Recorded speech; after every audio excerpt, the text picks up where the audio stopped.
question that was asked in that song, are we ready for Jesus to come?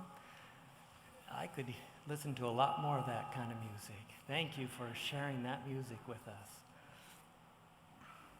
Well, welcome, church family.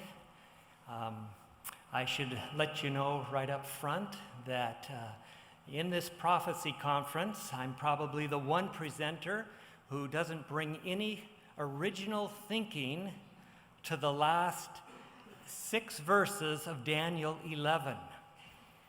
I am simply a spokesperson for Uriah Smith, Butler, Loughborough, Andrews, Wagner, Jones. These men held the position that I will be promoting this morning. It's a minority view this morning. My wife, Sharon, she's here this morning. She's going to be clicking the slides for me, and there's probably one other person here who I see who probably holds to this view that Uriah Smith presents in his book, Daniel and the Revelation. Up on the screen is the expanded version of this morning's sermon title, Identifying Valid Interpretations of Daniel 11:40 from the Time Prophecies of Daniel 12. Verse 40 of Daniel 11 is one of the more significant verses of this chapter. How you interpret this verse will determine what the final 5 verses of Daniel 11 are telling us. And these final 5 verses are really important because they lead up to Daniel 12:1, the close of probation. And so the verse reads, "And at the time of the end shall the king of the south push at him, and the king of the north shall come against him like a whirlwind, with chariots and with horsemen and with many ships.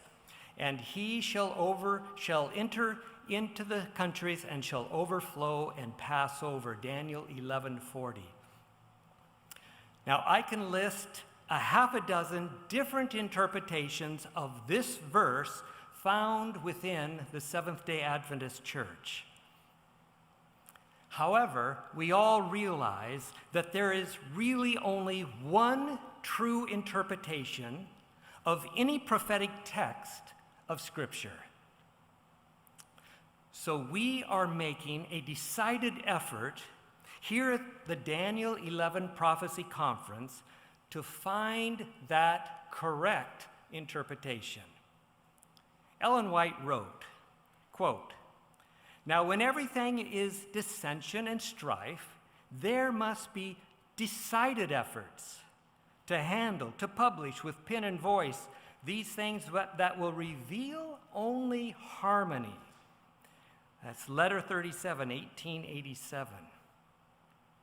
We must keep before the world a united front. Satan will triumph to see differences among Seventh-day Adventists. Counsels to Writers and Editors, page 76. So we want to pare down our multiple views and unite on one harmonious prophetic message.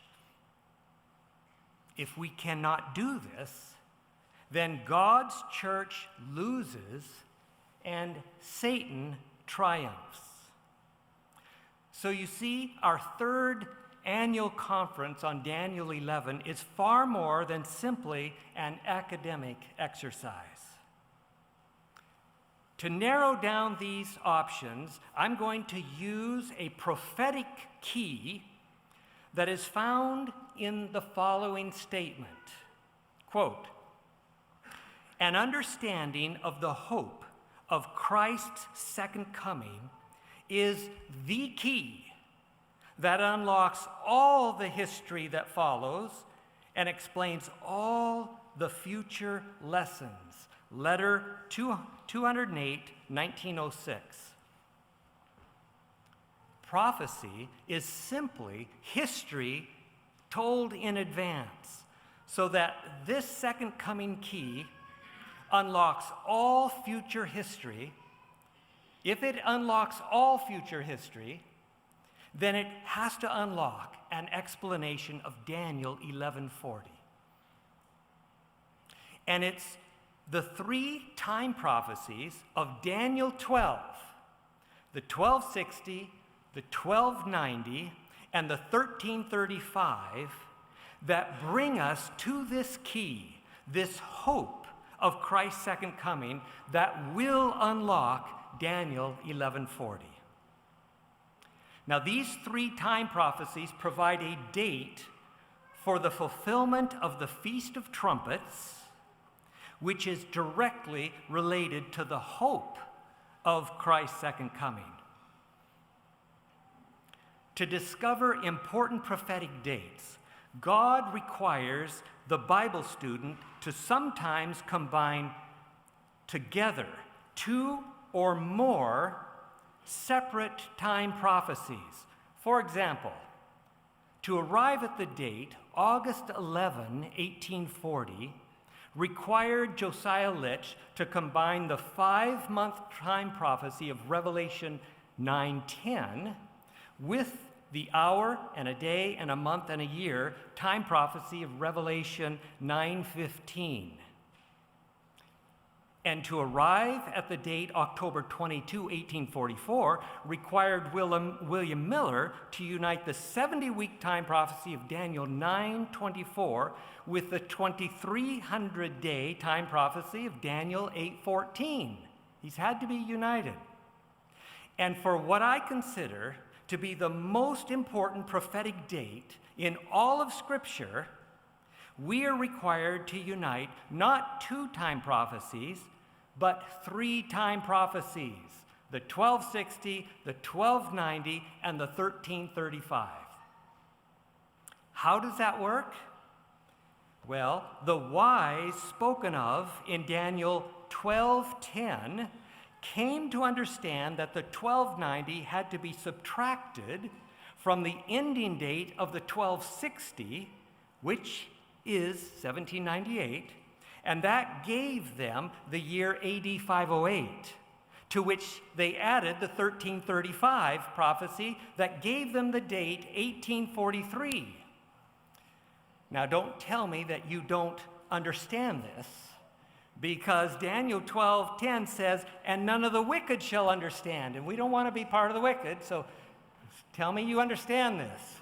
But this is what the wise understood back then. They put all this together. I have no idea. Well, God must have given them that wisdom to put this together. So for God to require the factoring in of 3 time prophecies to come up with the date 1843 tells me that this date is mighty significant. Let me explain why this date is so noteworthy. Most people think, when they think of 1843, oh, that was a mistake. That was a blunder. We missed it by a year. Not so. In her book, The Great Controversy, Ellen White writes about the spring feasts and how they related to the first coming of Jesus. The spring feast, Passover, Pentecost, all these relating to the first coming of Jesus. And they were fulfilled on the very days pointed out in the symbolic services. Then she says, regarding the fall feast, in like manner, the types which relate to the second advent must be fulfilled at the time pointed out in the symbolic services. Great Controversy, page 399. Let's examine the first of the fall festivals, the Feast of Trumpets. Of what was the Feast of Trumpets a type? Remember, it has to relate to the second advent. Speaking of the Feast of Trumpets, Ellen White wrote, quote, "But this day was a festival, a day of rejoicing, a holy convocation, a day which the Lord had commanded the people to keep with joy and gladness. And in view of this, they were bidden to restrain their grief and to rejoice because of God's great mercy towards them. Patriarchs and Prophets, page 662. And this event is found in Nehemiah 8, 9 through 12. Many times people think of the Feast of Trumpets as a solemn occasion of preparation for the Day of Atonement, 10 days of affliction of soul. But that's not what this says. It is a day of joy and gladness. I believe the reason the Feast of Trumpets was celebrated with joy and gladness was because it typified the joyous worldwide announcement of the second coming of Jesus that took place in 1843. Speaking of this year, Ellen White made this comment: "This was the happiest year of my life." Testimonies, Volume 1, page 54. Elder Stephen Haskell wrote, quote, "As there is no beginning point given here," this is speaking of the 1335 prophecy, "we understand the period begins at the same date given in verse 11, 508 AD, plus 1335 equals 1843 AD. Then the glad news of Christ's return was proclaimed." S.N. Haskell, Bible Handbook, 1919, page 127. Uriah Smith wrote, quote, "The only thing promised at the end of the 1335 days is a blessing unto those who wait and come to that time. That is, those who are then living. What is this blessing? Looking at the year 1843, when these years expired, what do we behold? We see a remarkable fulfillment of prophecy in the great proclamation of the second coming of Christ. A spirit of revival was awakened, which has had no parallel since." Uriah Smith, Daniel and the Revelation, 1912, page 343. Now, looking at the 1843 prophecy chart, notice that the date 1843 is noted 5 times.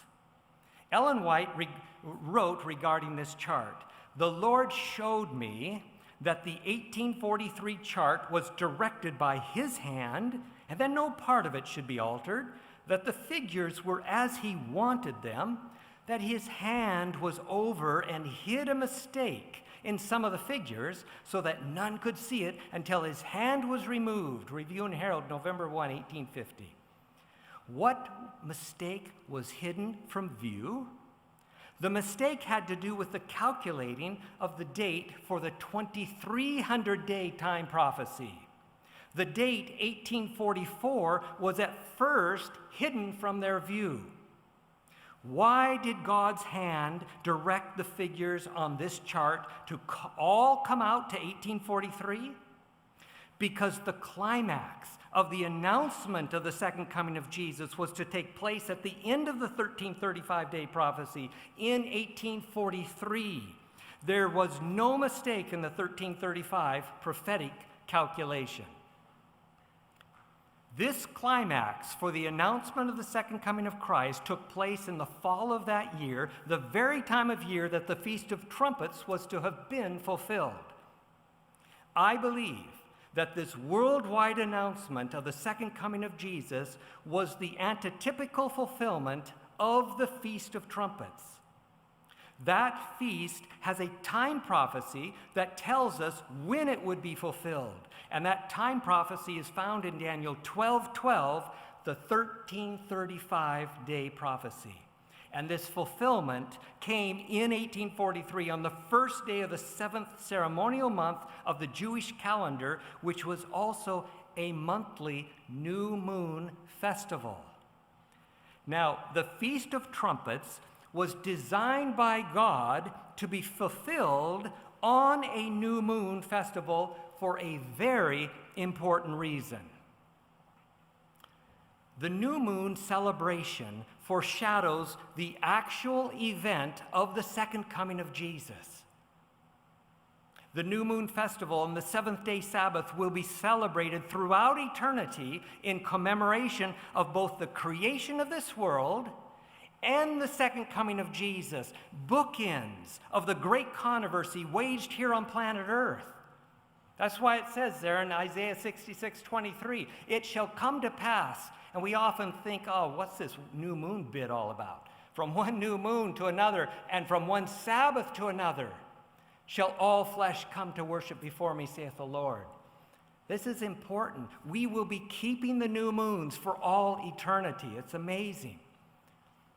I have a paper on this. You'll find in the foyer as you leave a little paper called The New Moons on the New Earth. I invite you to pick up this little paper and read it, because you might see something, you might get some new insight as to why we're going to be keeping the new moons on the new earth and the Sabbath for all eternity.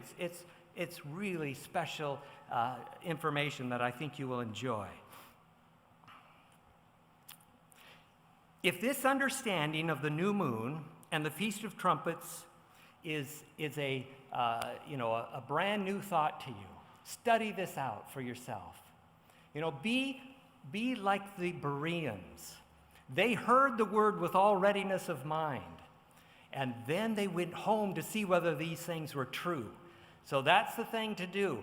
Listen, open your mind, listen to what is said, and then check it out and see if it is true.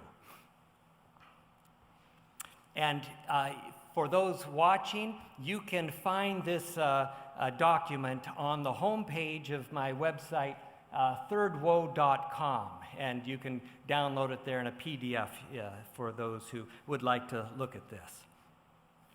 Now, those blessed ones back in 1843 who made that announcement of the second coming of Jesus were to have been among those who would have lived to see Jesus coming.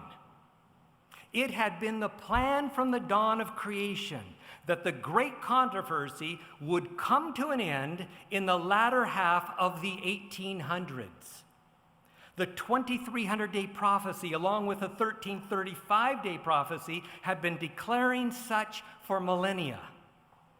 Jesus was to have come shortly after 1843. An angel confirmed this to Ellen White in 1856. And this is one of my favorite statements from Ellen White. You'll think it's kind of strange, but I love this statement. Listen, I was shown the company present at the conference, said the angel. God sent an angel to tell Ellen White this statement here. Said the angel, some food for worms, some subjects of the 7 last plagues, some will be alive and remain upon the earth, to be translated at the coming of Jesus. Testimonies for the Church, Volume 1, page 131. There were 67 people in attendance at the 1856 conference. Many of those attendees saw the falling of the stars in 1833, the last of the 3 signs Jesus gave in Matthew 24. He said that generation would not pass until all things be fulfilled. The all things included the actual second coming of Jesus. That was heaven's plan to come at that time. Tragically, by our insubordination, we pushed the pause button on the fulfilling prophecies that would have led to the second coming of Jesus. In 1901, Ellen White made this statement, quote, "We may have to remain here in this world because of insubordination many more years, as did the children of Israel. But for Christ's sake, his people should not add sin to sin by charging God with the consequences of their own wrong course of action." Letter 184, 1901. In 1883, Ellen White wrote, "Christ would have come ere this to receive his people to their reward." Manuscript 4, 1883. So before 1883, heaven's plan was to come to take us home to heaven. Had we not been insubordinate, and had Jesus thus returned in the 1800s as he had planned, would all the unfulfilled prophecies of Daniel and Revelation been fulfilled before his return? Would they have all been fulfilled in the 1800s? Well, the answer to this question is an unqualified yes. and this answer has significant implications. We can see in the historical record that a Sunday law was being discussed at the national level. Thus, Revelation 13 could have and would have been completely fulfilled in the 1800s. The necessary elements were all in place for the rapid fulfillment of every prophecy found in the book of Revelation relating to the second coming of Jesus.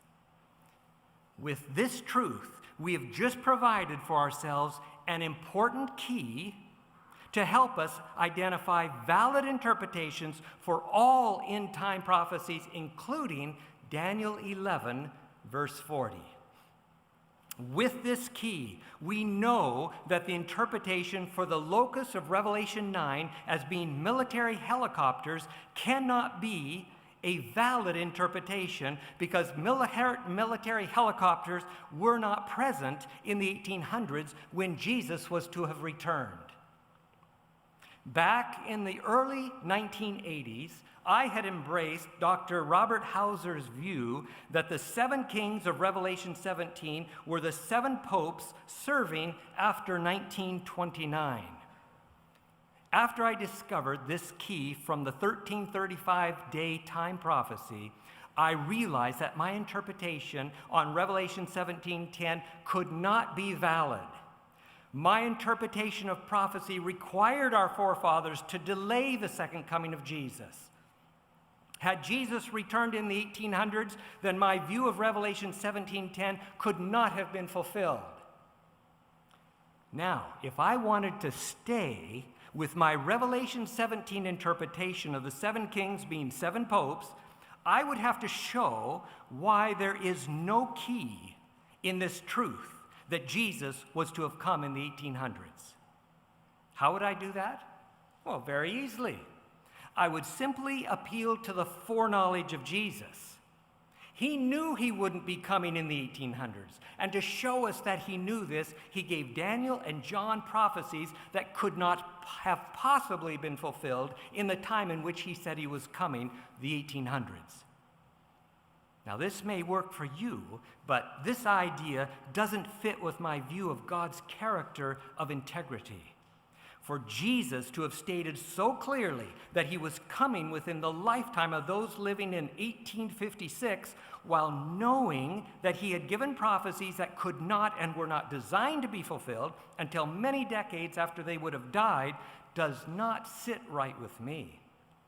Let me summarize what I've said thus far, and then use this 19th century second coming of Christ key to identify a valid interpretation of Daniel 11:40.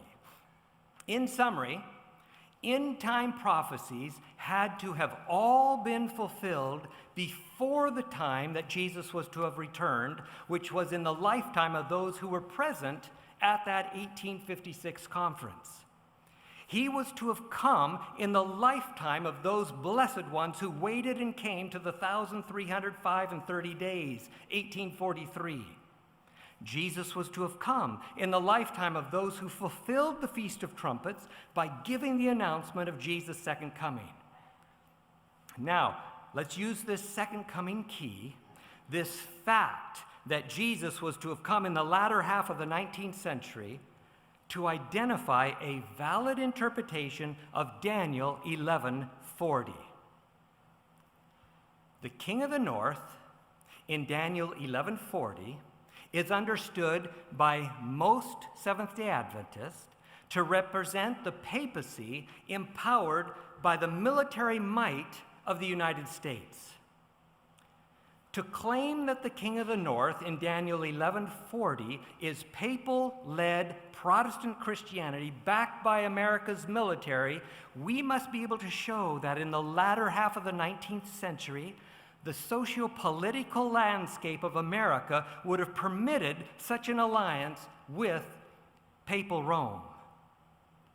Now, this article in Political Magazine by professor of American history at both Cambridge University and Princeton University, reveals the social political climate of the 19th century. You can see cardinals coming out of the ocean onto the American shore, and they kind of look like alligators, you know, after the American. It says here, when America hated Catholics, in the late 19th century, statesmen feared that Catholic immigrants were less than civilized.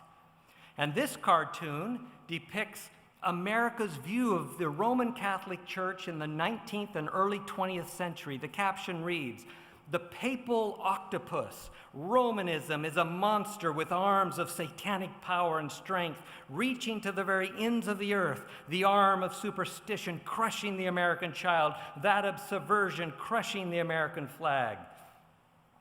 19th century Protestant America was still protesting against the Roman Catholic Church. The anti-Catholic environment would not have allowed for a 19th century fulfillment of the current papal-focused interpretations of Daniel 11:40.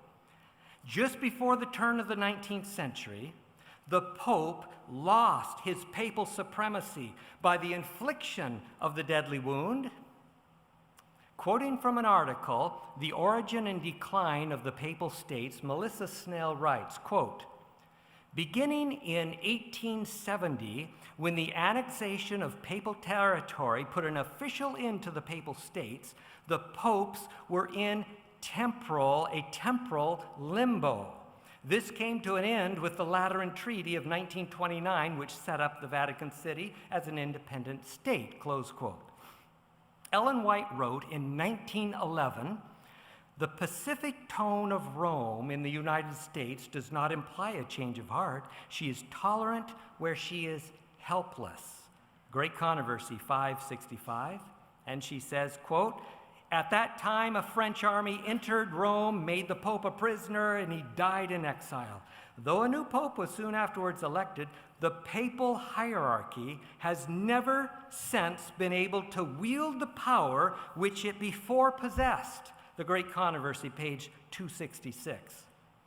In 1850, Ellen White wrote, "Then I saw the mother of harlots, that the mother was not the daughters, but separate and distinct from them. She has had her day, and it is past." What was her day? The 1260-year reign of papal supremacy. It's past. "And her daughters, the Protestant sects, were next to come on the stage." She's just talking about Revelation 13 here. Study Revelation 13. They're next to come out on the stage and act the same mind that the mother had when she persecuted the saints. The image to the beast, the image of the beast is what she's talking about. "I saw that as the mother had been declining in power, the daughters have been growing, and soon they will exercise the power once manifested by the mother." Manuscript 15, 1850. This is the picture of Revelation 13. We see the papacy, just like she said, had her day. Now, she does say that the papacy will have influence in the old world, and in the new world, it'll be apostate Protestants. They will be the ones who will bring this to bear. There is nothing in Great Controversy or Revelation 13 that speaks of Rome, the Pope, manipulating the American government and its army to fulfill her purposes. Nothing in the Bible or Spirit of Prophecy that indicates that.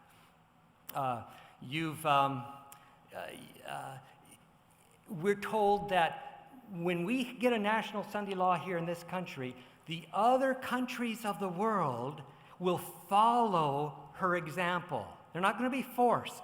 They're going to follow her example.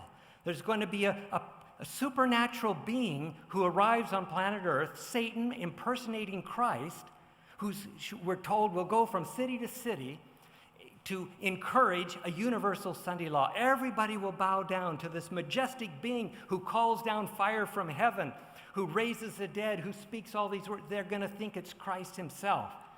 and everybody will go. It won't be the United States forcing people to have Sunday laws. No, that's not what we see in Scripture or the spirit of prophecy.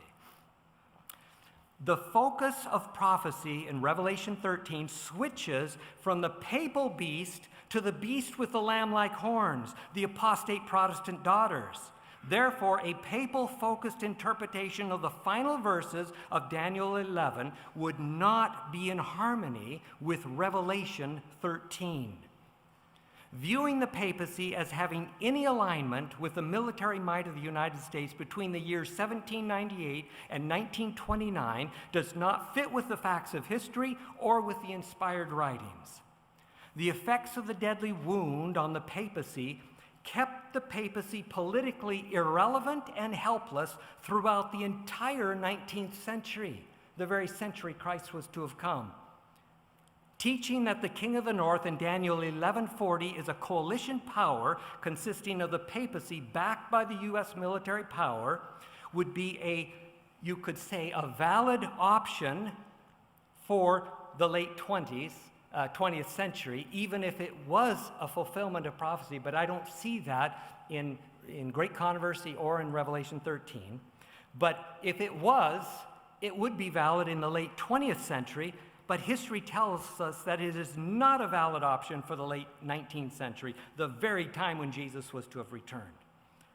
If we stay with a consistent literal interpretation for the entirety of Daniel 11, as Uriah Smith presents in his book, Daniel and the Revelation, we find that verse 40 through 43 were fulfilled by 1801 as a result of the Napoleonic Egyptian campaign. You look at the text, you look at the history, there is a perfect fit if you read it literally. Verse 44 was fulfilled in the 1856 as a result of the Crimean War. Now, this is what all our pioneers taught for 80 years. And verse 45 was on the verge of fulfillment in 1878 as a result of the Russo-Turkish War. And it looks like verse 45 is once again on the verge of fulfillment here in 2020. World Israel News, October 2, 2020, quote, Turkish strongman lays pre-World War I Ottoman claim to Israel's capital, saying, it is our city. See, our pioneers all believed all 44 verses of Daniel 11 had been fulfilled. Only one verse was left, verse 45. The King of the North is currently making his move to plant the tabernacles of his palace in Jerusalem. And if you want to look at more news, I collect all the news that relates to what verse 45, what our pioneers believe verse 45 was teaching. You can go to my website, jerusalemcaliphate.com/news, and read many more news reports. It is clear from the historical records that God stepped in to prevent the civil view of Daniel 11:45 from being fulfilled in 1878. An amazing story about what happened at that time. And our church at that point in time believed that verse 45 was about just weeks from being fulfilled as they saw the Russo-Turkish War taking place, and Russia was going to take over Constantinople, and the Caliph would have had to move down to Jerusalem, and they believed that that would have fulfilled. But miraculously, that was stopped. We stopped that. Our insubordination. God said, no, verse 45, not ready to be fulfilled. Sunday laws, not ready to be fulfilled. My people aren't ready. The records show us that God stepped in to keep a national Sunday law from becoming the law of the land in 1888. If even the prophecy of a national Sunday law was visibly on the verge of fulfillment in the 19th century, then we can be certain that every other pre-close of probation unfulfilled Bible prophecy would have also been visibly on the verge of fulfillment. Notice this statement by Ellen White. The visions he saw by the banks of the Uli, that was his Daniel 8 vision, and the Hiddekal, that was his Daniel 11 prophecy, The great rivers of Shinar are now in process of fulfillment, and all the events foretold would soon come to pass. Letter 57, 1896. If we cannot show evidence from the historical records of the latter half of the 19th century that the providence of God prevented the fulfillment of our interpretation of unfulfilled Bible prophecy, then we have embraced an erroneous interpretation of that Bible prophecy. A true biblical interpretation of that prophecy would have been visibly on the verge of fulfillment in the 19th century. Uriah Smith's civil interpretation allows for the last two verses of Daniel 11 to have been fulfilled in the lifetime of those who were at that 1856 meeting. A literal interpretation fits this second coming key, thus making Smith's view a valid option for us to consider. Now, let me close with making a case for Uriah Smith's book by sharing 4 statements from Ellen White. Number 1, first statement. Especially should the book, Daniel and the Revelation, be brought before people as the very book for this time. This book contains the message which all need to read and understand. Manuscript 174, 1899. Now, would this still be the very book to bring before the people down here in 2020? Maybe it was the very book back in 1899, but today, should we still be using such an outdated book? Many believe that it had its day, and now we need new books with new views. Well, I think heaven anticipated this question, and so God gave Ellen White another statement to help answer this question, or my second statement. The interest in Daniel and the Revelation is to continue as long as probationary time shall last. God used the author of this book as a channel through which to communicate light to direct minds to the truth. Manuscript 174, 1899. Until probation closes, Uriah Smith's book presents the prophetic views that all need to read and understand. So it is the very book for 2020. It will direct minds to the true prophetic understanding because, quote, God used the author of this book as a channel. That's a pretty important word. Use the book as a channel through which to communicate light to direct minds to the truth. I know that when I stand up in front of any congregation, any public venue, and present the prophetic views found in Uriah Smith's book, I have heaven's blessing. If I come up with my own interpretations, I can't be certain of that. I could be teaching something erroneous.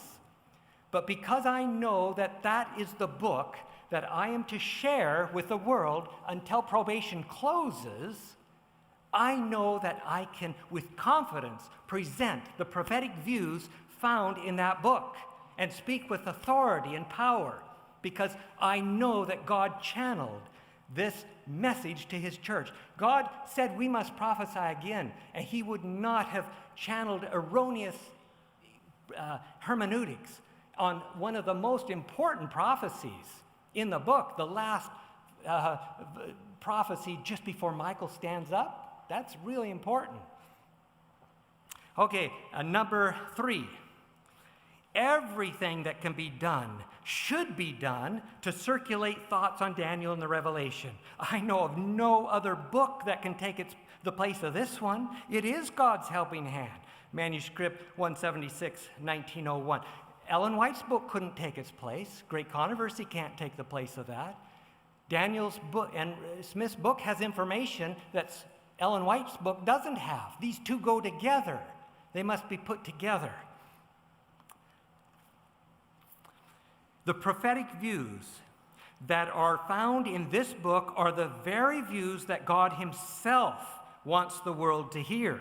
No other book especially books with conflicting prophetic views, is to take the place of this one right on up until the close of probation.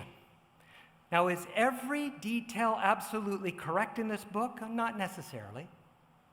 But I believe that the hermeneutic used to interpret the prophetic text of Daniel 11 was guided by God's hand so that we can confidently give Uriah Smith's interpretation of this prophecy to the world. The Eastern question is what this prophetic message was. This was the go-to prophecy message that our evangelists took. They didn't start with Daniel 2. They started with Daniel 11. And they would go into a territory and say they were going to give a prophetic message on the Eastern question. Thousands would come out. They would hear that message. Then they would follow that message up with the three angels' message. So it was the message that attracted the world's attention. They used that for 80 years. It established the Seventh-day Adventist denomination around the world, was this message on Daniel 11, 40 through 45. God knew we would be using this to build up this church. He would not have channeled an erroneous perspective, an erroneous view. Our world church agreed with Smith's view 71 years ago. In the second quarter of 1949, the Adult Sabbath School Lesson Quarterly asked the following question. On the prophetic chart, what triangular war was scheduled for the time of the end, Daniel 11:40? And then it says, under a note, for many decades. Now, when they wrote that, it had been 8 decades. For 80 years, it has been the generally accepted belief of the Seventh-day Adventists that this language describes the spectacular assault of the French upon Egypt and Turkey. These kingdoms occupy respectively the traditional territories of the king of the south and the king of the north, as shown by the fulfillment of Daniel 11, 5 through 13. That was lesson 12 for June 18, 1949. And then a big switch happened in our church, which is a fascinating story of what happened. Number 4, my last statement. The books Daniel and Revelation and the Great Controversy are the books which, above all others, should be in circulation now. Give them to the people. Manuscript release, volume 21, page 452. Now, she says this in 4 or 5 other places where she puts Smith's book with Great Controversy. Very important that these two go together. So what do you make of this statement? When she says that these two statements, above all others, are to be given to the people, I interpret this statement literally. This wasn't written in Hebrew. I don't have to understand foreign languages to understand this. It's as plain English. That's what it says. So I'm publishing an inexpensive, abridged version, condensed version of Uriah Smith's book, Daniel and the Revelation, so that it can be given to the people. Lars Justinen, he's working on covers for me. I want these covers to match. So he just finished a couple days ago the Great Controversy, and you see the little Daniel 2 image on there, and the Daniel and the Revelation will have a matching cover so that the people will know that these two books go together. Above all others, should be given to the world. So these two books will be sold together. However, many church members currently have no desire to give Uriah Smith's book to the people because they believe that Ellen White did not support his view on Daniel 11. I maintain that Ellen White did indeed support Uriah Smith's view on this chapter, and I support this understanding in a booklet that's coming off the press in just 2 weeks, which I've entitled Eastern Question Answered.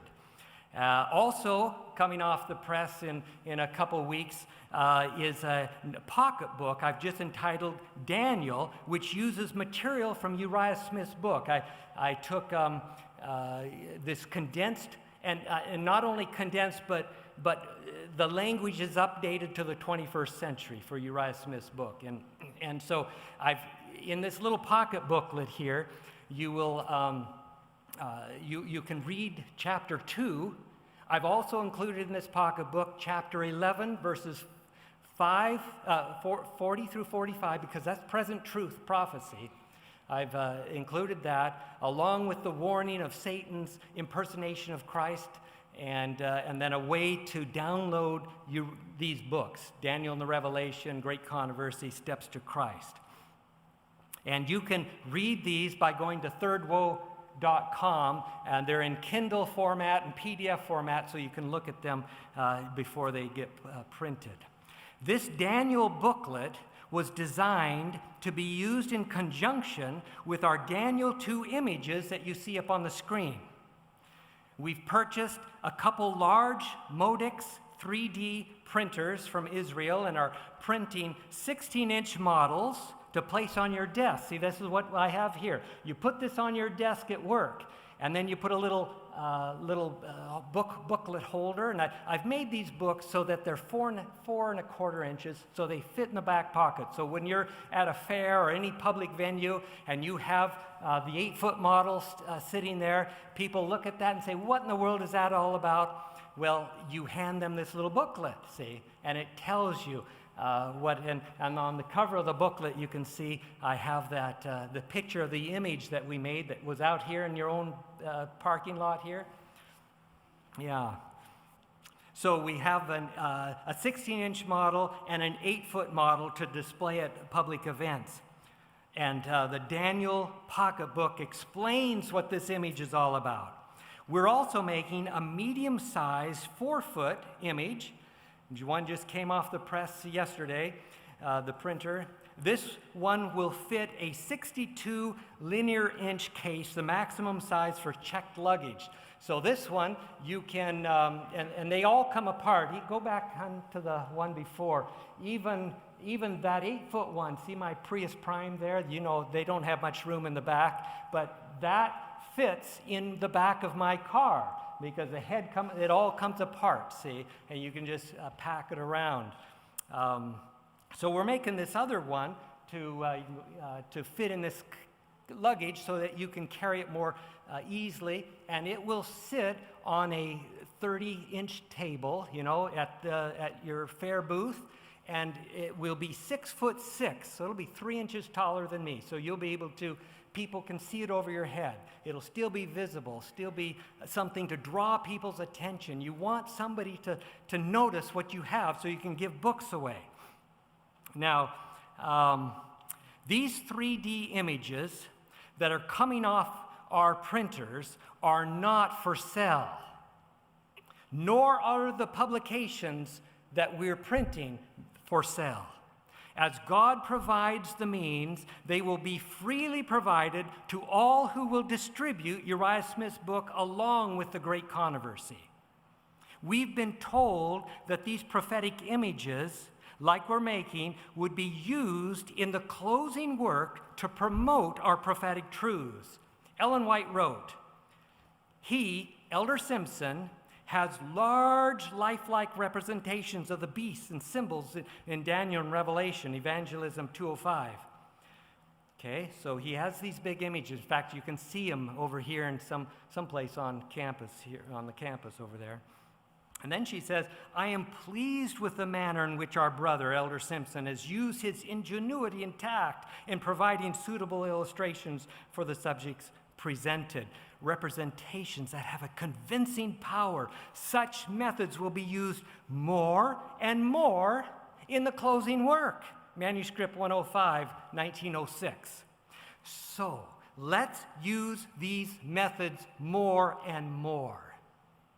We've been in this closing work for over 140 years. We have more than doubled Daniel's 70 years of Babylonian captivity. Read his prayer of repentance recorded in Daniel 9. That prayer ought to become our prayer. If we as a church pray his prayer, we too will be released from captivity. It is past time for Jesus to come. Don't you agree, church? Amen. Well, if you do, stand with me and sing our closing hymn, Hail Him, the King of Glory, number 202. Hail him, the King of glory.